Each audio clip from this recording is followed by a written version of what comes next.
எதையெல்லாம் படித்தால் என்னுடைய வாழ்வியலுக்கு அது வழிகாட்டும் என்று பார்த்தேன். அன்புக்குரியவர்களே, இன்றைய தலைப்பு கூட அதே போலத்தான் தந்திருக்கிறார்கள். இந்த குரு சேனலில் ஒரு ஆன்மீக மன்றத்தில், ஆன்மீகம் என்றாலே 1000 கேள்விகள் வரும், ஏன், எதற்கு, எப்படி என்று. அப்ப இதுல ஒரு ஆரோக்கியமான கேள்வி கேட்டிருக்காங்க. பக்தி இலக்கியங்கள் பெரிதும் பேசியது ஆண்டவன் பெருமையா அடியார் பெருமையா? எது பக்தி இலக்கியம்? அடுத்தவன் மனைவியை எடுத்தா உனக்கு கஷ்டம்தான் வரும்னு சொல்றதான் ராமாயணம்னு எங்க கிராமத்துல சொல்லுவான். அடுத்தவன் பொருளை ஆசைப்பட்டினா நீ நடு ரோட்ல நிப்பேங்கிறது தான் பாரதம்னு எங்க கிராமத்துல சொல்லுவான். கடவுள் மேல பற்று வச்சின்னா கடவுள் உன்னை நோக்கி வருவான்னு சொல்ற ஒரு எளிய விஷயம். அதுக்கு ஜாதி, மதம், இனம், பேதம், ஆகமம், வேதம் எதுவும் தெரிய வேண்டாண்டா.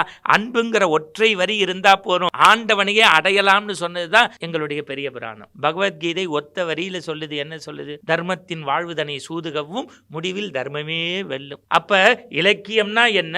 ஒரு இலக்கு நோக்கி பயணிக்கணுங்கிறத நீங்க 2 பேரும் தெரிஞ்சுக்கிட்டீங்க. பக்தி இலக்கியம்னு பாரம்பரியமா பேசக்கூடிய ராமாயணமா இருக்கட்டும், பாரதமா இருக்கட்டும், அல்லது பெரிய புராணமா இருக்கட்டும், அல்லது தேவாரமா இருக்கட்டும், அல்லது திருவாசகமா இருக்கட்டும், இல்ல பிரபந்தமா இருக்கட்டும், திருவாய்மொழியா இருக்கட்டும், தெய்வத்தின் குரலா இருக்கட்டும், கந்த புராணமா இருக்கட்டும், கந்தர் அனுபூதியா இருக்கட்டும், திருப்புகளா இருக்கட்டும், ஏன் அர்த்தமுள்ள இந்து மதமா இருக்கட்டும், தெய்வத்தின் குரலா இருக்கட்டும், இது எல்லாம் எதை சொல்லுதுங்கிறத நீங்க தெளிவா சொல்லணும்.